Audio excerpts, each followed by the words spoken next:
राष्ट्रीय महामार्गावर सोनखाम येथील पुलावर ट्रकचे पुढील टायर फुटून निघून पडल्यामुळे ट्रक पलटी झाला। या अपघातात जीवितहानी नाही, मात्र ट्रकचे मोठ्या प्रमाणावर नुकसान।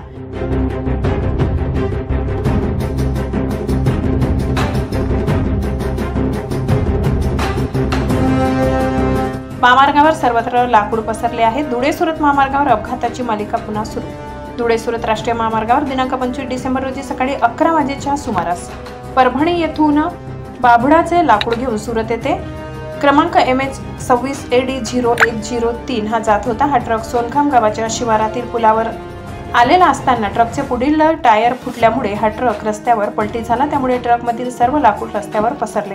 सुदैवाने अपघात कोणतीही जीवितहानी झाली नाही, मात्र ट्रकचे मोठ्या प्रमाणात नुकसान झाले आहे।